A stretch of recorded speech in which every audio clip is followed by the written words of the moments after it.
I generally prefer shorter introductions, but thank you so much, Ray. I have no control over you now. Nobody does. Let me start somewhat seriously to talk about HRT and what we saw on the screen, and the importance of HRT to the FBI and to the American people. I firmly believe that those who serve in HRT have the professional skills that are equal to those of the SEALs or Delta, with whom they spend a great deal of time training.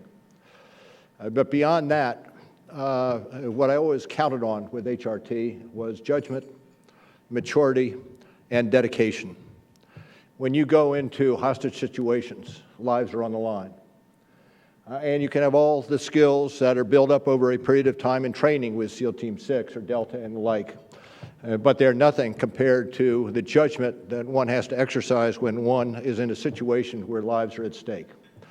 And over the period of time that I had, was working with the Bureau, I had absolutely no hesitation but to offer HRT's skills and capabilities, whether they were needed by the federal government or state and local law enforcement.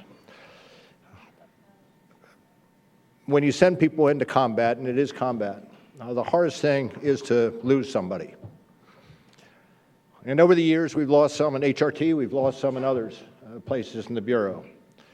And it is really, really tough. It's not only tough for you, but much tougher for the families.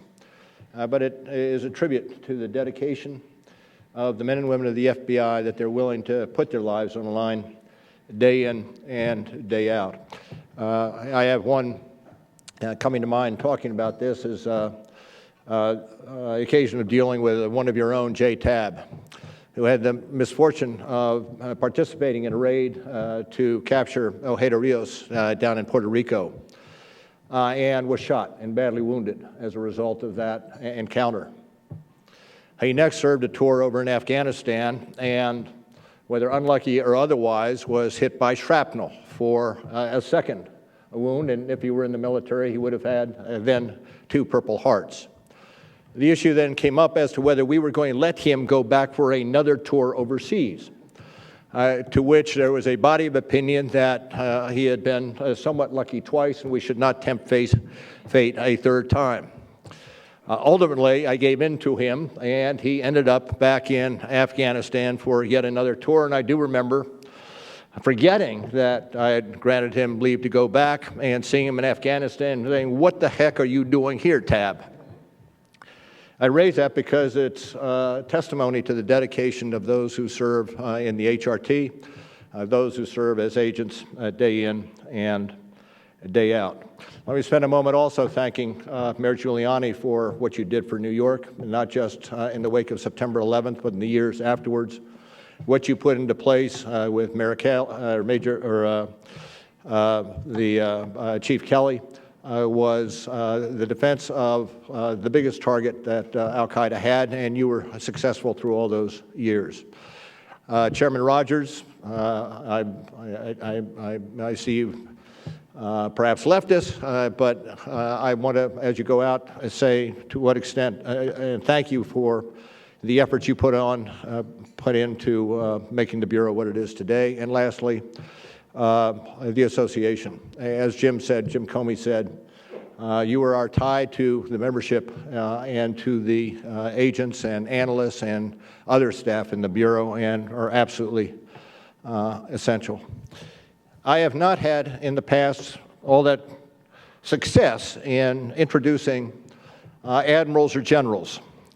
I had occasion to have at a luncheon of the special agents in charge arrange for Colin Powell to come in and talk to a luncheon of the special agents in charge and headquarters staff.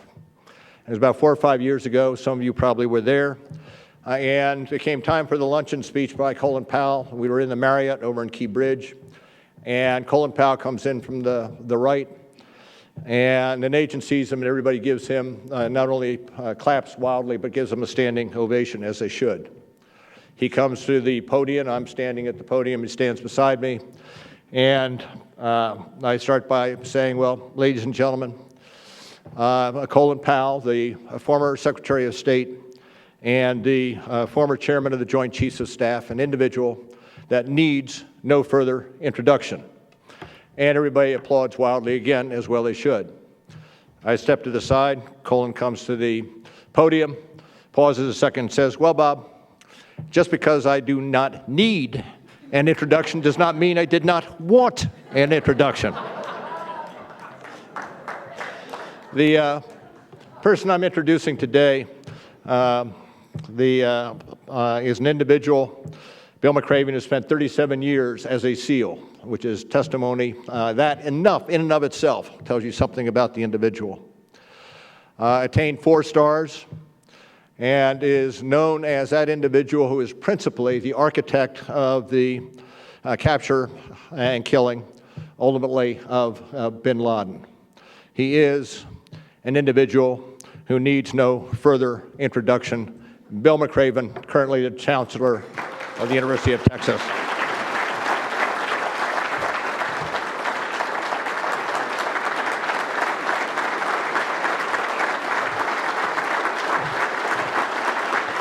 Thank you very much.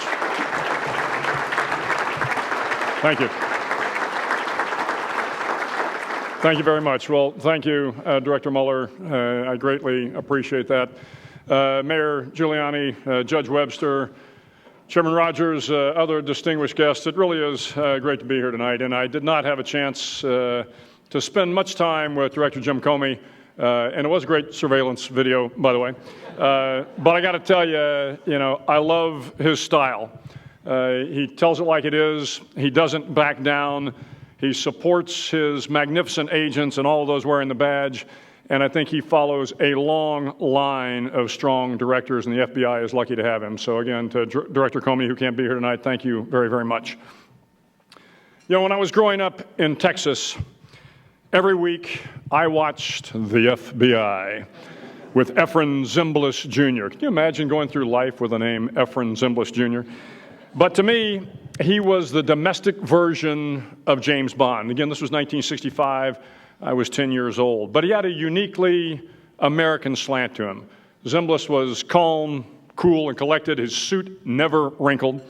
His hair never wavered. His black sedan was always spotless. He smiled occasionally, but generally had a seriousness about him because, fighting crime is a serious business. His .38 caliber pistol was only pulled out as a last resort, although admittedly on the TV show there seemed to be a lot of last resorts. He epitomized all that was good and decent about the America I was growing up in, and if I couldn't be a spy, I wanted to be a G-man. 20 years later, I was assigned to SEAL Team 6, and I had the opportunity to work with real FBI agents. It was 1983, and we were just beginning to build the hostage rescue team. And of course, in the 80s, the world was still fighting terrorist groups like the PLO, Baader-Meinhof, and the Red Brigade. And the FBI had established a hostage rescue team to deal with the threat of hijackings, hostage takings, and international attacks. And my SEAL friends decided to join the HR team. Guys like Charlie Prouty, Don Glasser. Others later joined, like Court Traylor and Craig Schnase. These were not Hollywood actors. They were hard, tough men fighting a new enemy, and consequently, it required a new type of G-man. Their suits were replaced with camouflage, their hair was long and unruly, the .38s were gone, and now they carried automatic weapons. But what never changed was their sense of duty to their country. 20 years later, after that came 9/11. And once again, I found myself working closely with the Bureau. I first met Director Bob Mueller in the White House Situation Room. I was a Navy captain and a member of the National Security Council's Office of Combating Terrorism, and he was the brand new director of the FBI. We had a particularly difficult international hostage crisis that I was working. Unfortunately, none of the other agencies wanted to take it on. They just didn't want to touch it. But I was pretty passionate in the sit room that day, and the only person that stepped up and said he would help was Bob Mueller, and I never, ever forgot that gesture.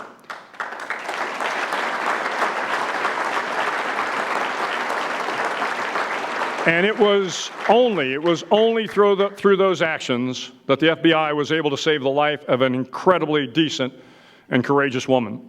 A few years later, I left the White House for the Joint Special Operations Command at Fort Bragg. Soon after I arrived, we invited Director Mueller to come to Fort Bragg for a briefing on what we were doing in the area of terrorism. We knew we needed the FBI's help, but candidly, I was a little reluctant to ask. So after a long briefing full of action photos and wiring diagrams, Director Mueller turns to me and says, "What do you need from me?" So I had my list prepared, and I gave him 7 positions that we need filled. He turned to his assistant and he said, "Let's get them these people right away." And frankly, I was a little stunned. There was no hesitation, just a willingness to help. I recall telling Director Mueller at the time, "Sir, really, this is all we will ever ask for." Within a few years, we had 50 FBI agents working throughout the JSOC network, and never once did the Bureau turn us down. Within a few weeks of that visit, I was in Iraq as a 1-star admiral. Stan McChrystal was the JSOC commander, and our first FBI LNO was Bob Jones. For those who know that Bob came in with a high and tight haircut, frankly, that made the Rangers look unruly. I could tell that he had also watched the FBI with Ephraim Zimbalist Jr. When he was young.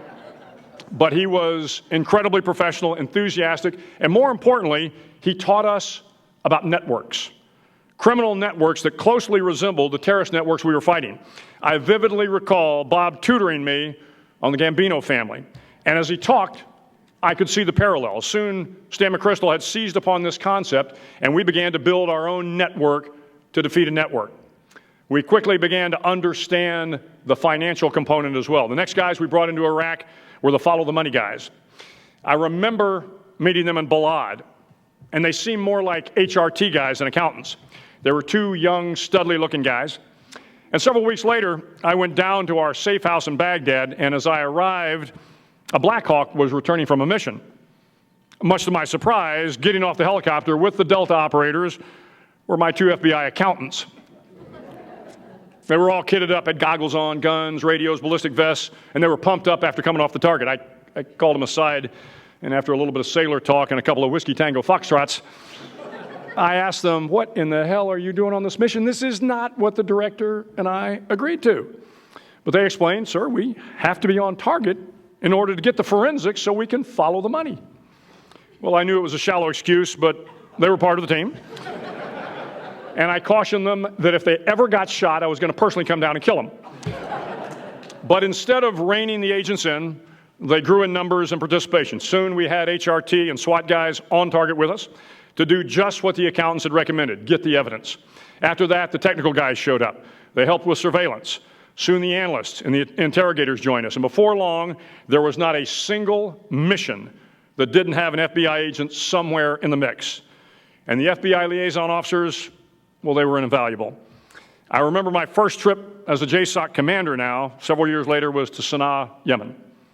A brand new liaison officer had just showed up the week before. He was an edgy, brash guy, had a New York swagger to him, and he talked like a sailor. I liked him immediately. We got to Sana'a, and it wasn't long before I figured out that the FBI had sent me one of their best, Carlos Fernandez.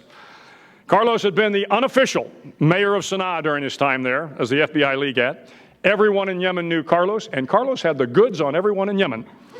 And as we began our efforts to partner with Yemenis, it was Carlos that took the lead. I quickly found that he could talk to anyone, anytime, anywhere, and within a short period of time, they trusted him, just like I did. And it was the same with guys like Kevin Cornelius, Pat Scanlon, Art Zerone, Eddie Deck, and Rob D'Amico. They began to build the FBI network that supported our operations. Within a year or two, all of the agents that had rotated through the JSOC as analysts, interrogators, technicians, finance, or LNOs were now back in the States or around the world. They were SACs from Minneapolis and Cleveland, LA, New York City, the WFO. There were legats in every Middle Eastern country throughout Africa that would call our analysts when something worthwhile was on the wire. In time, hundreds of agents spread across the globe knew that they could support special operations with a single phone call. It was the finest example of partnership I have seen in my 37 years in the military. The support from the FBI leadership, like John Pistol, Sean Joyce, Mark Giuliano, Art Cummings, Brian McCauley, and others at the headquarters, was just remarkable. As time went on and the fighting in Iraq and Afghanistan continued, the agents in the field became inseparable from the Special Operations Forces. I remember getting a call from Sean Joyce, who tactfully told me that Director Mueller was getting a bit concerned about the reports coming out of the field. The Bureau agents, of course, would send a SITREP, a situation report, after every mission. Of course, most of those reports started off with, "We were engaged by the enemy." And I knew that I had allowed it to go a bit too far when one of the agents was wounded and we were getting ready to put him in for a Bronze Star.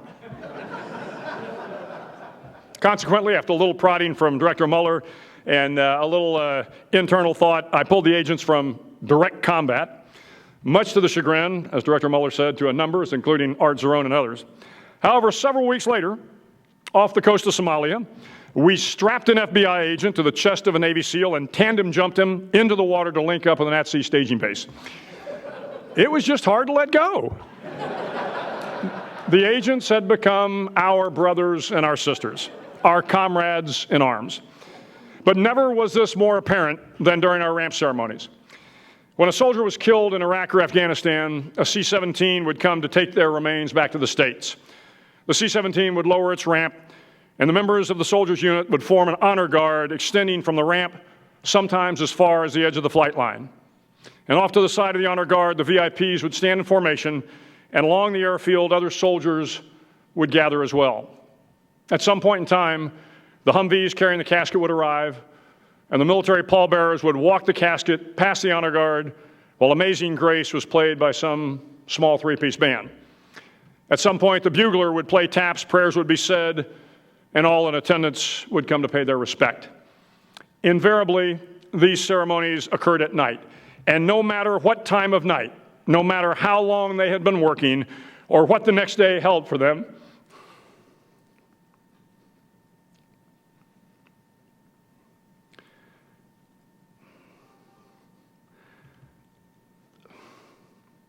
the men and women of the Bureau showed up.